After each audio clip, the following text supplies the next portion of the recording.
නිවැරදි කරන්නේ එතුමා එහෙම ප්‍රශ්නයක් තිබ්බනම් මොකද මේක හොඳ නැති එකක්. අපි දැක්කා මේ ඇමරිකාවේ ඩොනාල්ඩ් ට්‍රම්ප්, ඉලෝන් මස්ක් එයාගේ දරුවට වෙච්ච විනාශේ. ඒ නිසා ඔහු කොච්චර වේදනාවෙන්ද ඒ කියන්නේ ආණ්ඩු වෙනස් කළා මේක සම්පූර්ණ නතර කරගන්න වැඩ කරපු හැටි අපි දැක්කා ඇමරිකාවේ. ඉතින් දැන් මෙහි ඒ විලම්බීත අපි ඕන තරම් දකිනවා. සංසාරේ කරුමයකට ගෑනුත් නොවන පිරිමිත් නොවන අය එන්න පුළුවන්. ඒක අපි මොනවද කරන්නේ?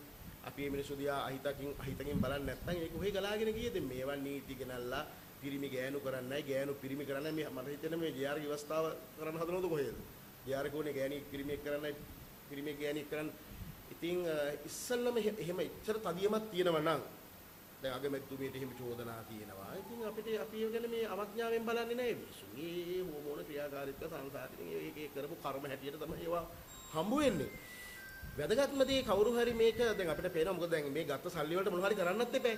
මොකද USAID එකෙන් විශාල මුදල් කන්දරාවක් මේකට පොම්ප කළා. විශාල මුදල් කන්දරාවක්.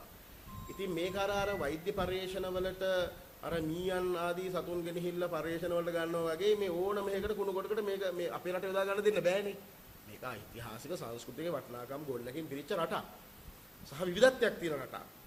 ඉතින් එතෙන්දී ඇත්ත වශයෙන්ම කරන්න ඕන ඔය දැන් පාර්ලිමේන්තුවේ 159 දෙනෙක් ඒගොල්ලන් ඉස්සලා මේක කරලා පෙන්නන්න.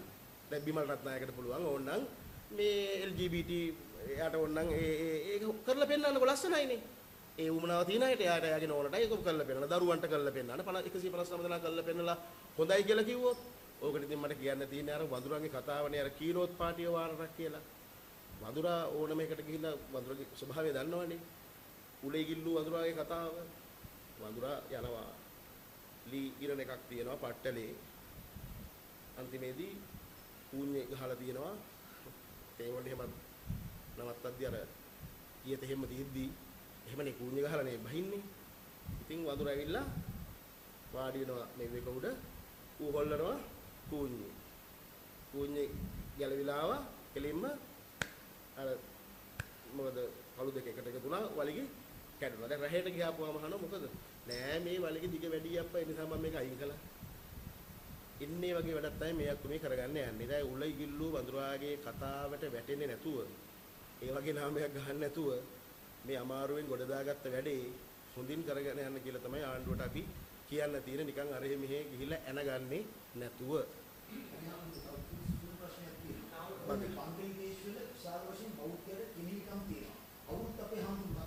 මෙහෙමයි මහත්තයා දැන් අද ඊයක නෙමෙයි. ඇත්ත වශයෙන්ම මෙහි ඡන්දයක් එනකොටත් බරුවා බෞද්ධයන්ට, චග්ම බෞද්ධයන්ට දිගින් දිගටම ගහනවා. ඉතින් මෙහෙ විතරක් නෙමෙයි. ඒ කියන්නේ අත්ත වශයෙන් දකුණු තායිලන්තෙත් තත්ත්වය ඒකයි. විශේෂයෙන් බංගලාදේශයේ 100%කටත් අඩු ප්‍රමාණයක් බෞද්ධයෝ ඉන්නේ. හැබැයි මේ ප්‍රමාණය ගත්තොත් අපට ආසන්න මේ ජන කොට්ටාසයක් ඉන්නවා. ඒ අයට ඇත්තටම නගර බදට ඇවිල්ලා බඩු මුට්ටුවක් ගන්න දෙන්නේ නැති තත්ත්වෙට ඒ ඉස්ලාමික ඇතැම් කොටස් සාහසික වෙලා තියෙනවා. ඉතින් ගෙවල් වලට පනිනවා, විහාර ගෙවල් කඩනවා. ඒ විශේෂයෙන් ඔය ඡන්දේ කාල වෙනකොට, ඡන්දයක් කිට්ටු වෙනකොට හැම අවුරුද්දකම වාගේ ඔය ප්‍රහාර මාලාව දියත් වෙනවා. ඉතින් අපි 2013 2014 අවස්ථා තුනකදී අපිත් ආමුදුරු 700ක් එක්ක සත්‍යග්‍රහ පවත්වලා මේ තානාපති කාර්යාල සංදේශ පවා බාර දුන්න ඒ දවස්වල මම දැක්කේ ඊටත් එකක් මට සහභාගී වෙන්න හම්බුනේ නැහැ මේ අසනීප නිසා මේ කොයි හැටි වෙතත් ඇත්තටම ආණ්ඩුවක් හැටියට අපි ආණ්ඩුවට යෝජනා කරන්න ඕන විශේෂයෙන් තේරවාදී සම්ප්‍රදාය තියෙන රටක් ඒ විතරක් නෙමෙයි මේ පහුගිය කාලේ කේසදහතුන් වහන්සේලා පවා වැඩි හිටියා මේ ඔය චිතගොන් මේ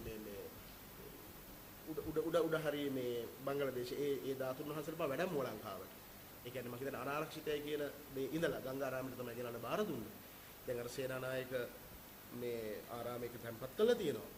ඉතින් ඇත්තටම ආණ්ඩුව මැදිහත් වෙන්න කියලා කියන අමතර මේ සංදේශයක් අත්‍යවල මේ බෞද්ධයන්ට මේ හිරිහැරයක් කරන්න එපා කියන කාරණේවත් දැනුම්වත් කරන්න අවශ්‍යයි. ඒ වගේම මම දැක්ක පහුගිය කාලේ වීසා ප්‍රශ්න තිබුණ හුඟක්. ඒ කියන්නේ ඒ ඉන්න බැරි කමට ඔය චග්මා සහ බරුවා බෞද්ධ අය දරුවෝ ලංකාවට ආවා.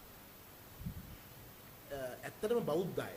ඒගොල්ලන්ට පොඩි අර මේ පොඩි මේ ලෙන්ගතුකමකුත් තියෙනවා මේ විශේෂයෙන් මේ ශාසනිකයේ බැඳීම් එක්ක. නමුත් ඒගොල්ලන්ට මම හිතන්නේ 20 දෙනෙක් පවා මේ නතර කරලා තිබ්බා. මොකද සමහරු ඒ සමහර මුස්ලිම් කොටස් සිවුරු දාලා සමහර අය මෙහෙ ගෙනල්ලා මෙහෙන් වීසා ගන්න ලේසිනේ යුරෝපෙට පටවල තිබ්බා. ඉතින් ඒකිනුත් මේ බෞද්ධයන්ට ලොකු අසාධාරණයක් වුණා. ඇත්ත වශයෙන්ම අපි ඉල්ල හිටිනවා කරුණාකරලා ජනාධිපතිතුමාගේ මේ සම්බන්ධයෙන් මේ ආණ්ඩුවේ ස්ථාවරය කියන එක හොඳයි. මොකද අපි මේ මිනිස්සුගේ දුක වේදනාව බෙදා හදා ගැනීම ඒක බෞද්ධයන්ගේ සහෝදරත්වයේ දෑත දිගු කිරීමක් වෙනවා. ඒක ආණ්ඩුවේ වගකීමක් හැටියට අපි සලකනවා. මොකද මේ ගාසාවේ ප්‍රශ්න වෙනුවෙන් කතා කරන්න බලන්න. ගාසා ප්‍රශ්නේ ගත්තොත් අවුරුදු 3000ක විතර ප්‍රශ්නයක්. අද එකක් නෙවෙයිනේ. ඉතින් මේ බෞද්ධයන්ගේ ප්‍රශ්නේදී සංවේදී නොවෙන්නේ ඇයි කියන එක ගැන ඇත්තටම ප්‍රශ්නයක් තියෙනවා. මම හිතන්නේ ඒ වෙනුවෙන් මැදිහත් විය යුතුයි ආණ්ඩුව.